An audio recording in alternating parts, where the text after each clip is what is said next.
ہر شے کو بدعت بدعت نہ بناؤ۔ ام سلمہ سے آپ نے فرمایا ام سلمہ آج ایک فرشتہ ملنے آ رہا ہے بہت خاص، کسی کو دروازے کسی کو اندر نہیں آنے دینا۔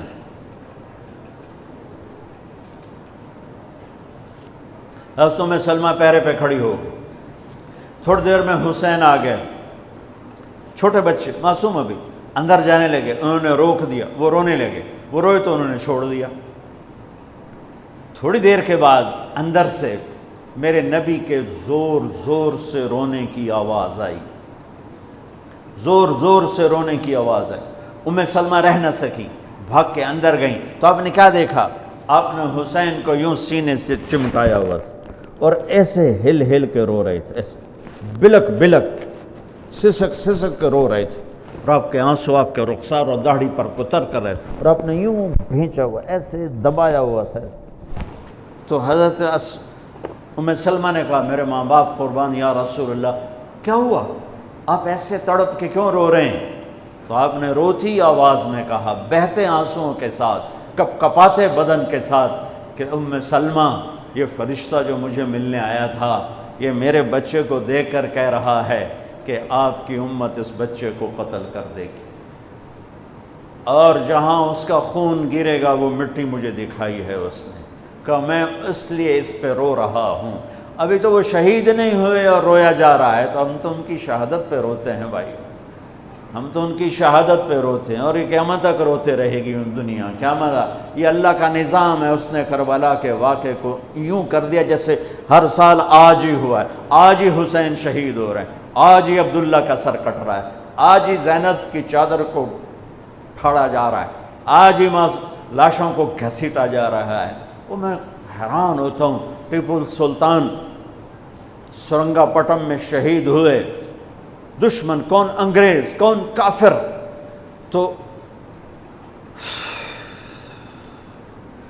برطانوی لشکر نے ان کو توپوں کی سلامی دے کر دفن کیا اور عزت و احترام کے ساتھ دفن کیا، اور میرے نبی کے نواسے کی لاش کو ان کم بختوں نے کفن بھی نہ پہنانے دیا، جنازہ بھی نہ پڑھنے دیا، دفن بھی نہیں کرنے دیا۔ اگلے دن بنو اسد کے بارے میں پتہ چلا عمر بن سعد کو، تو راتوں کہ وہ ان کو دفنانے والے ہیں، تو راتوں رات ان کو بغیر جنازوں کے مٹی میں دبا دیا اور اوپر پانی چھوڑ دیا کہ کوئی پتہ ہی نہ چلے حسین کی لاش۔ بنو اسد کا بوڑھا آیا، اگلے جب پانی خشک ہو گیا وہ آیا اور اس نے مٹی اٹھا اٹھا کے سونگنا شروع کیا، سبحان اللہ، سونگ رہا ہے سونگ رہا ہے سونگ رہا ہے۔ ایک جگہ کی مٹی اٹھا کے سونگا تو اس میں جنت کی خوشبو تھی، تو تڑپ کے بولا یہ میرے نبی کے نواسے کی قبر ہے، یہ میرے نبی کے نواسے کی مٹی ہے، کہ وہ جنت کے سردار تھے تو قبر بھی جنت کی خوشبو پھیلا رہی ہے اس کی، حالانکہ بن دیکھی بات ہے، کیونکہ انہوں نے راتوں رات ان کو دبا دیا کہ ان کا جنازہ بھی نہ ہو، لعنت ہو ان کی قبروں پر، ان کی ہڈیوں پر، ان کی روحوں پر، ان کی مٹی پر، ان کی خاک پر۔ سمجھ میں نہیں آتا، نبی کے گھر کے کتے کی بھی ہم تو عزت کریں گے اگر آج ہمیں پتہ چلے یہ نبی کے گھر کا کتا ہے۔ ان کم بختوں کے سامنے نبی کے نواسے کھڑے تھے، نبی کی نواسیاں تھیں اور نبی کی اولاد تھی، اور ان کے دل ایسے پتھر، آنکھیں ایسی اندھی، کان ایسے بہرے کہ انہیں ایسے تلوار چلائی جیسے سامنے کوئی رومی لشکر کھڑا ہو، یا جیسے سامنے کوئی فارسی لشکر کھڑا ہو۔ اتنے عظیم ہستیاں، میں کہاں سے بیان کروں؟ یہ وہ نسب ہے جس کو اللہ آدم تک محفوظ رکھے ہوئے ہے، اور میرے نبی نے فرمایا کل سبب منقطع الى يوم كل نسب وسبب منقطع الى يوم القيامة الا نسبي وسببي وسأبلها ببلالها۔ قیامت کے دن ہر رشتہ ٹوٹ جائے گا، ہر ناطہ ٹوٹ جائے گا، ہر سبب ٹوٹ جائے گا، لیکن میری آل کے ساتھ رشتہ باقی رہے گا، نسب کا رشتہ باقی رہے گا، سبب باقی رہے گا۔ میں اپنی اولاد کو پانی پلاؤں گا، میں نے اپنی اولاد کی سفارش کروں گا۔ اس لیے میرے بھائیوں، ویسے تو کسی کے عیب نہ دیکھو، کسی کی برائی نہ دیکھو، پر سادات کی برائی، وہ شیعہ ہو، وہ سنی ہو، وہ بریلوی ہو، وہ اہل حدیث ہو، جو بھی ہو، وہ اگر میرے نبی کی اولاد ہے تو ان کے پاؤں چومو، ان کے ہاتھ چومو، ان کا ماتھا چومو۔ یہ اللہ کے محبوب ہیں، اللہ کے پیارے ہیں۔ مجھے میری اولاد محبوب ہے، آگے ان کے پوتے ہو گئے، آگے ان کے بچے بچیاں ہو گئے، نواسیاں ہو گئے، پوتے پوتیاں ہو گئے، وہ ان سے بھی پیارے لگتے ہیں۔ میرے نبی نے اعلان کیا، میں اپنی نسل کو پانی لگاؤں گا قیامت کے دن، میں اپنی نسل کو پانی لگاؤں گا قیامت کے دن۔ پر اتنے سارے فرمان کے بعد بھی کیا شہید کیا گیا ہے، وہ کس بے دردی سے کیا گیا ہے۔ یہ تو میں تو نسب بتا رہا ہوں۔ پھر اللہ نے پیدائش، سب سے پہلے حسن پیدا ہوئے۔ آپ نے حضرت علی سے پوچھا کیا نام رکھا ہے؟ کہا جی حرب، جنگجو۔ آپ نے کہا نہیں، اس کا نام ہے حسن۔ پھر 10 مہینے بعد حسین پیدا ہوئے۔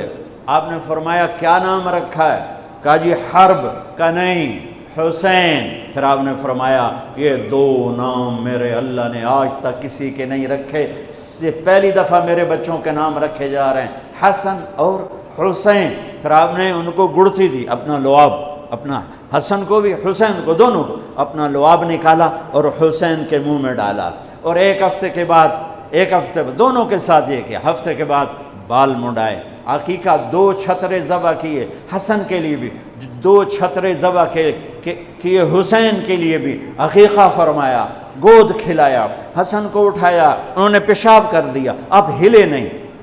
مجھے نہیں یاد کہ میں نے اپنے بچوں کو چھوٹی عمر میں اٹھایا ہو اور اس نے پیشاب شروع کیا ہو اور میں نے اسے بٹھائے رکھا ہو، میں فوراً اٹھا کے ادھر، یا میں نے پتہ لگا پیشاب کر رہا، میں چاہتے اتھے باہر چھڑیا۔ لیکن میرے نبی نے، حسن نے بھی کیا، حسین نے بھی کیا۔ اور حضرت حسن کا تو واضح تھا، آپ یوں لیٹے ہوئے تھے، آپ کا پیٹ سے کپڑا ہٹا ہوا تھا، اور حسن آپ کے پیٹ پر بیٹھے تھے، تو ان کا جو پیشاب ہوا تو سیدھا آپ کی ناف میں گیا۔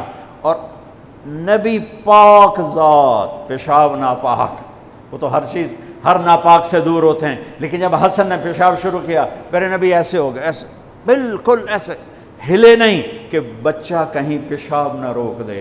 جب پورا پیشاب کر دیا، پھر آپ اٹھے اور نواسے کو بٹھایا اور جا کر پانی اپنے اوپر بہایا اور صاف کیا۔ یہ تو لاڈ لڈائے میرے نبی نے اپنے نواسوں کو۔ ابو ہریرہ فرماتے ہیں میری آنکھوں نے دیکھا، میرے کانوں نے سنا، آپ کبھی حسن کبھی حسین اینا پیراں تے کھڑا کی تو ہے، ہاتھ این نپے تے جھولا جھلا رہے ہیں اور کہہ رہے ہیں پہاڑی پہ چڑھ بچے، پہاڑی کے لیے اتے آ، ان کو یوں اوپر لا رہے ہیں، یہاں لائے، پھر یہاں لائے، پھر یہاں لائے، پھر یہاں لائے، پھر یوں ہو گئے،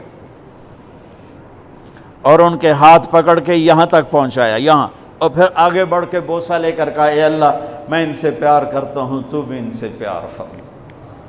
ایسوں کو ذبح کر دیا۔ کتے کو مارتے ہوئے رحم آتا ہے،